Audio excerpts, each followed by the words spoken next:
Have you ever imagined a day when the Galactic Council trembles at the sound of a declaration of war, when thousands of plasma beams race forth only to turn to ashes in the blink of an eye? What secret buried beneath Earth's surface has flipped the fate of the cosmos? Prepare for the brutal clash and covert tactics between humanity and the Kathan Fleet. Subscribe now so you don't miss this thrilling journey.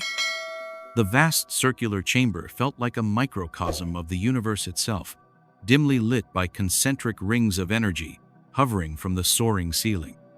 Below, the polished metal floor mirrored the forms of hundreds of delegates' feathered, four-winged beings, crystalline constructs that glowed from within, and oil-slicked creatures, their bodies bristling with thousands of minute eyes.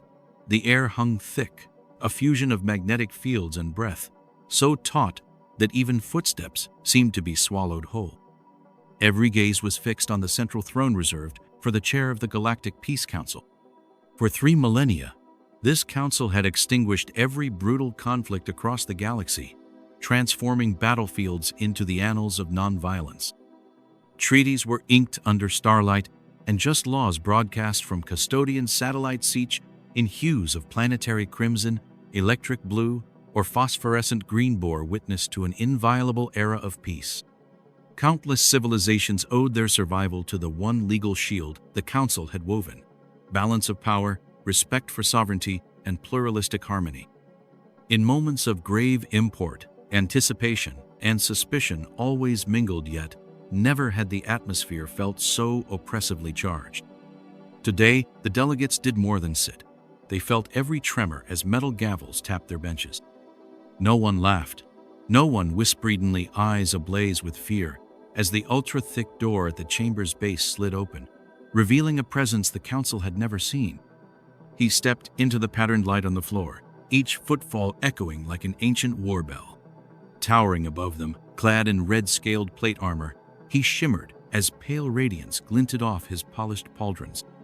Not a soul dared draw breath when Emperor Vale Rock slowly approached the dais, his crimson-veined visage curled with contempt, the ridges around his eyes as deep as primordial lava fissures. The assembly fell utterly silent. No one dared speak. Vale Rock's golden eyes swept the lofty dome, as though surveying every cosmic onlooker beneath his thundering presence. When he finally spoke, his voice boomed through the amplification system, rich, authoritative, and charged with enough force to crack through electromagnetic shields. Your ancient acoustic council has shattered the balance of the galaxy. In that instant, the hush grew heavier than any magnetic storm to ever sweep these halls. Hearts stopped. Even the striped creatures who had sat rigid moments before now trembled or recoiled. The declaration of war hung in the air like an invisible pressure wave, bending the will of the staunchest delegates. Not out of fear of Kathan's might, but because today's ultimatum would sever 3 millennia of peace, unleashing tragedies unknown. The Peace Council, an icon of unity and reason, stood on the brink of historical collapse. The instant the initial declaration of war concluded, the chamber flared with a violent crimson light. Emperor Vale Rock leaned forward, his golden eyes flickering like twin embers. The hum of energized conduits rumbled as he placed both gauntleted hands on the lectern, his deep, resonant voice rolling out like thunder across a stormy night. You, insignificant human race, have crossed the boundary the galaxy set 3,000 years ago. The flicker of defensive shields danced across his red-scaled armor, casting a cold, blood-red veil before the delegates. He then methodically enumerated his accusations with the precision of a battle-hardened general. Violation of the sacred trade lanes. You infiltrated and destroyed the spell transit network the space corridors deemed the lifeblood of civilization. No sorcery, no treaty ever granted you license to manipulate or expropriate resources from the Chiron crystal mines reserved exclusively for council members. Deployment of forbidden technology. Your plasma cannon erased those titanic weapons capable of reducing moons to rubble, have been confirmed by our orbital sensors. You have armed yourselves with the destructive might of extinct old empires, in flagrant disregard of all non-proliferation pacts. Dissemination of chaotic culture. Your savage rock broadcasts flooded the silent zone, sowing sensory chaos. Even your so-called pizza, derided by leisurely civilizations as meals for the weak, has spread through administrative hubs, contaminating the pure cultures of worlds untouched by disorder. With each pronouncement, the council chamber quivered. Delegates straightened in their seats, desperately clinging to their last vestiges of composure. Whispers rippled, "There can be no forgiveness. Human folly knows no bounds." But on the dais, Vale Rock remained unshaken. He raised his head, sweeping his gaze across the hall before delivering the ultimatum. "For these transgressions, we hereby issue our ultimatum. Within 72 galactic hours, you must completely disable all heavy weapons systems, surrender every plasma technology blueprint and related documentation, dissolve all military alliances with any external powers, withdraw all forces from the Vega system, and compensate for the Chiron crystal losses." The air solidified as plasma turrets around the dais flared to life, a tacit demonstration of Kathan's devastating might. Vale Rock's tone dropped to an icy whisper. "Should you fail to comply, the Kathan Fleet will immediately commence full-scale assault. 10,000 warships will unleash a plasma storm that will drag your planet into the void. Your final scream will echo through the cosmic grave." A stillness reigned, broken only by the electric throbs of energy shields and the pounding hearts of those brave enough to listen. Then, with the solemn clang of a metal gavel, he sealed their fate. "Time is now counting. 72 hours. Prepare or dig your own grave." With that, the hydraulic doors slid shut, sealing the Emperor away from the stunned assembly. The heat from the plasma batteries cast flickering shadows across the dais, carrying Kathan's irrevocable warning. The tri-millennial banner of peace fluttered like a tattered relic, poised on the brink of oblivion. In the paralyzing stillness of the council, with the plasma cannons still ablaze in their mounts, a warm, resonant voice cut through the suffocating silence. From the very last row, Marcus Fain the human representative arose slowly. The faint glow highlighted his dark hair and crisp black suit, accentuating his sharp features and confident smile. Delegates turned in astonishment mingled with skepticism. Never, in 3 millennia, had anyone dared to jest in the face of annihilation. But Marcus was unfazed. He walked forward with measured steps, fingers tapping a light rhythm on the desk, as if mocking the solemnity of the moment. When Emperor Vale Rock's blazing yellow gaze swept over him, Marcus paused, bowed respectfully, and then slowly raised his head, a smile spreading across his lips. "War, Emperor of Kathan, or just a charred pizza party? Tell me, are you truly ready for some real fun?"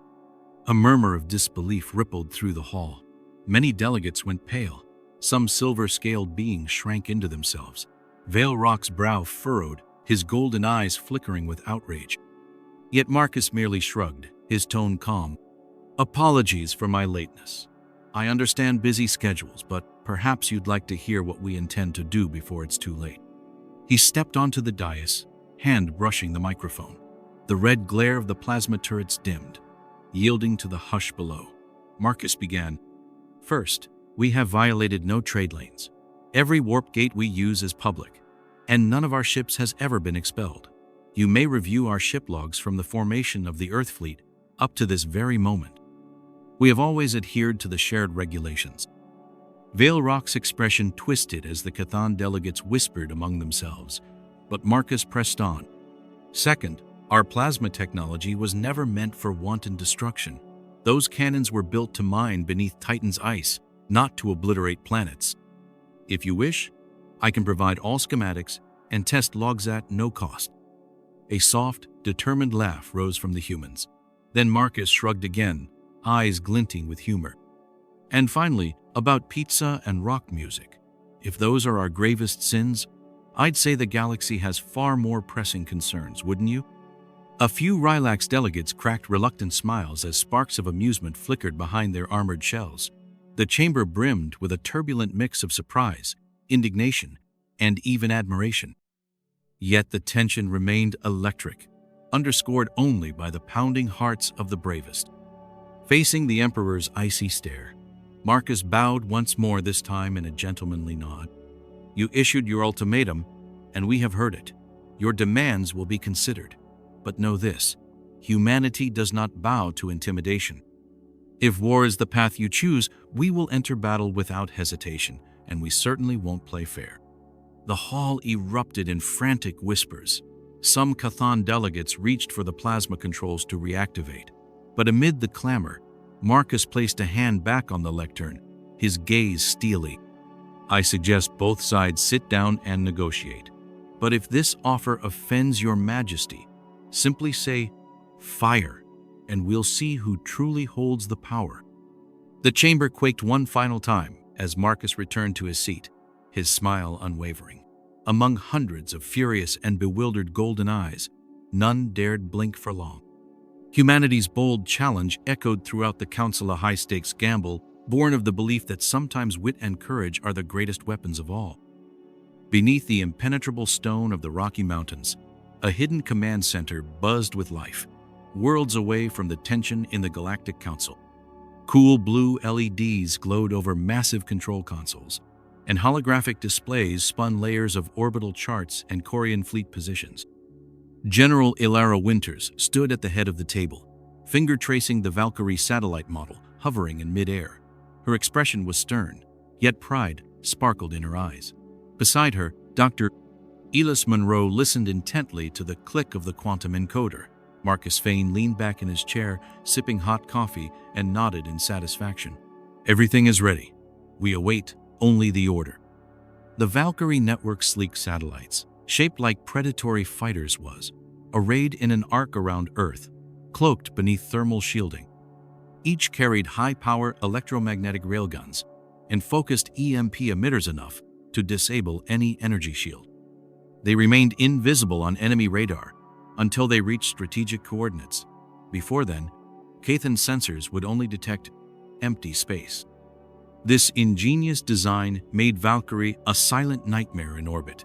One flash and a volley of EMP pulses would knock out defenses, while railgun strikes would tear through red-scaled armor. Running in parallel was Project Phantoma squadron of stealth drones, secretly honing their patrols in the stratosphere. Each Phantom, roughly 20 meters long, featured multi-spectrum jamming and high-frequency camouflage, allowing it to infiltrate the Korean fleet without leaving so much as a blip. Upon approach, they would release nanobots to sabotage guidance systems, forcing enemy vessels off course or severing their communications. Without firing a single shot, Phantom would turn foes into blind targets, watching them crash into one another in the ensuing chaos. Orchestrating the entire operation was a quantum network that continuously encrypted and decrypted commands, signals relayed through stealth satellites invisible to any Kathan eavesdropping. Dr. Monroe's cryptographers stood watch 24/7, rotating code keys every 0.3 seconds. As a result, every Valkyrie launch order and Phantom deployment reached its target without a fraction of a second's delay, even as the two armadas hurtled toward conflict. Even Veilrock's dread plasma cannon fell within their countermeasure plan. Valkyrie's directional EMP arrays were calibrated to absorb and nullify incoming plasma streams before impact. Simulations showed a 98% neutralization rate, causing Korean vessels to flicker out of existence and shut down instantly. The Earth commanders watched the graphs intently, and then, as one allowed a faint smile, it was time to flip the switch to lethal mode. The countdown timer slid past 0:15:0 on the main screen. General Winters closed her eyes for a single heartbeat, drew a steady breath, then raised her hand. "Initiate Phase 1. Lights blinked across the transmitter stations, quantum pulses pierced the atmosphere, and both the Valkyrie network and Phantom Force sprang to life. In the dimly lit cabin buried under tons of rock, operators frantically pressed buttons, monitoring Korean ships through infrared feeds. The next minute would decide the fate of billions and mark the opening of a new chapter, where humanity would not only enter the fray with cutting-edge firepower, but with stealth and strategic brilliance to match. On the fringe of the solar system, the automated mining station Titangent 16 drifted in the endless void. Rusted drill towers cast long shadows across the ice dust, and green status lights blinked steadily, signaling normal operation. No living soul remained, only century-old machines laboring to extract precious minerals for Earth. Under the Kathan Fleet's infrared gaze, Titangent 16 presented the perfect target: undefended, radar, invisible. One plasma strike enough to extinguish humanity's hopes of mining riches. At the signal, hundreds of colossal plasma cannons aboard the Korean warships locked on. Viscous blue beams, like molten fire, erupted from each barrel in superheated arcs stretching millions of kilometers. From the bridge of the star cruiser Obsidian Fain, the first cannon fired its deafening blast, resonating through space, a triumphant roar as every eye watched. Yet, as the plasma bolt swept toward Titangent 16, something unexpected occurred. The beam thinned, then blossomed into a dazzling burst of glowing particles, scattering across the horizon.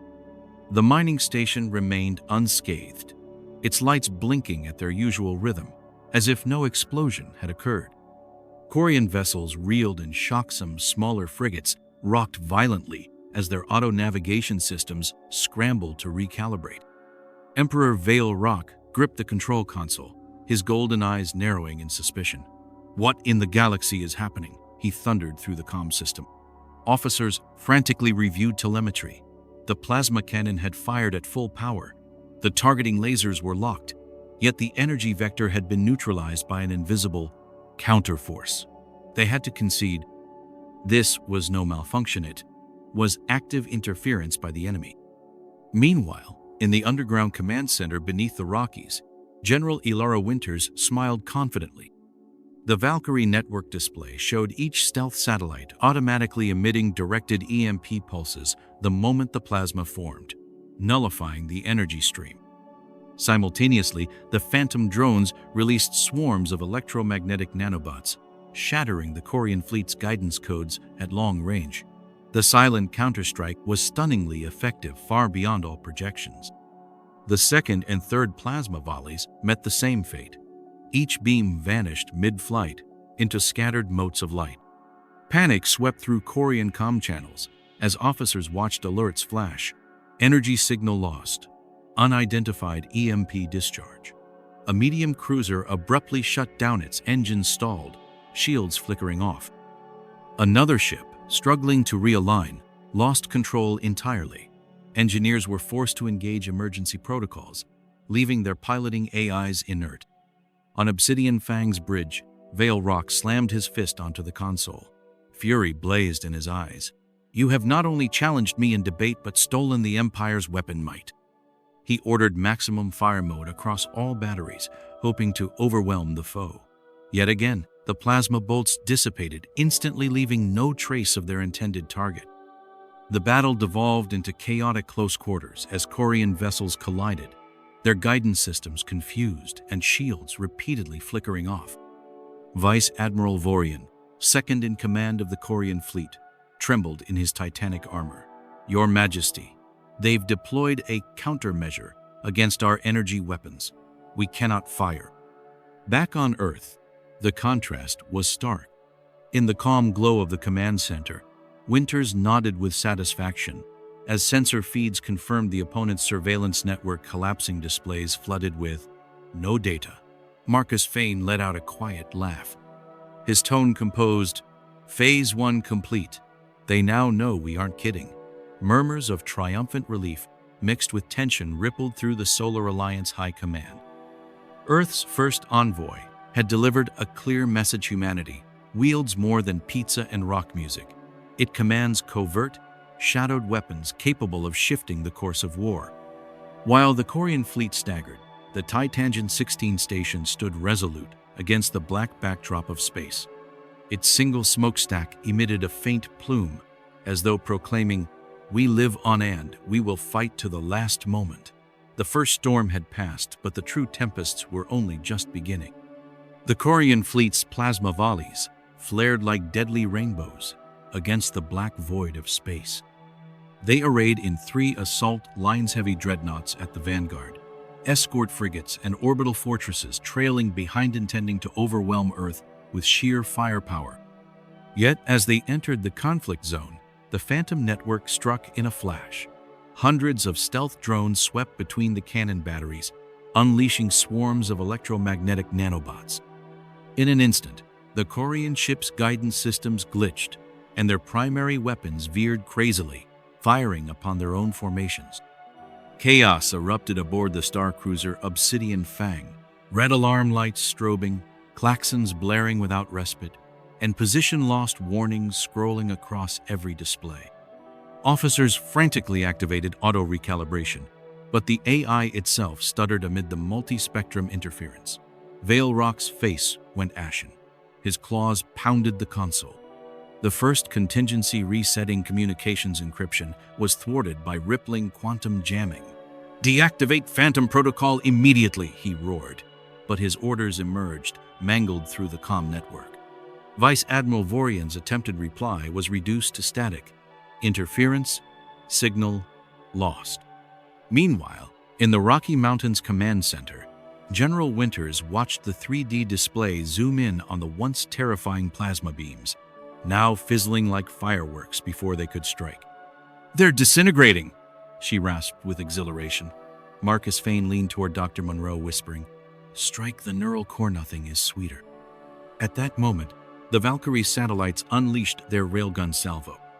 White-blue bolts, razor-sharp, pierced the red-scaled armor and shredded the energy shields of the two leading Korean battleships. The sonic crack of each hit echoed across the starfield as the vessels buckled and shattered. One cruiser detonated in a brilliant sphere, its wreckage scattering like man-made meteors. Within minutes, Korean battle lines unraveled. Ships collided as their impaired systems betrayed them. Engines roared in orange infernos against the darkness. Bridge AI alerts a cascade of engine failure, EMP disruption, cut off all coordination. The number of operational dreadnoughts shrank from dozens to a handful, limping in disarray. Back on Obsidian Fain, electromagnetic backwash set off warning sirens. Veil Rock clenched his chair's armrests, face contorted in rage. He ordered the colossal spined energy cannons to open fire designed to shred EMP debris with brutal close-range bursts. But those too were ensnared in a Valkyrie-generated interference arc, dissolving into pinpricks of light before they could impact. As the Korean fleet floundered, Earth's forces held firm. Phantom drones slipped back into orbital shadows, readying for the next ambush. Valkyrie maintained position, primed for the kill shot. Winters pointed to the monitor. "Continue target. Lock prepare, the counterstrike." Below decks, 100 pairs of eyes scanned the screens streaked with "no power" and "no support" alerts. Amid the cosmic wreckage, a single report rang out. "Korean fleet has lost 37% of its combat strength in 5 minutes. Continue to press them into the dead end." The words were cold and consistent trumpet fanfare, yet carrying the full weight of triumph. As the last fragments of Korean vessels drifted away, space fell eerily silent. Titangent 16 remained steadfast, its drill towers still harvesting precious ice. A faint glow on Obsidian Fain's bridge signaled a regroup command, but only scattered wreckage answered. The once mighty empire lay broken in orbit. On Earth, Marcus Fain allowed a wry smile. "They misjudged our true objective," he remarked. General Winters nodded, eyes blazing. The echo of this battle lingered. Humanity had yet to reveal its full hand, and the most dramatic moves lay still ahead. And that marks the beginning of the most brutal chapter humanity has ever faced. Thank you for watching the first episode of the Galactic Dark Storm series. If you found our journey exciting, be sure to subscribe to the channel and hit the notification bell so you don't miss any upcoming episodes. We promise even more intense and spectacular showdowns ahead. Don't forget to leave a comment below to let me know which part you like best, or to suggest ways I can improve the content. Once again, thank you sincerely, and I'll see you in the next episode.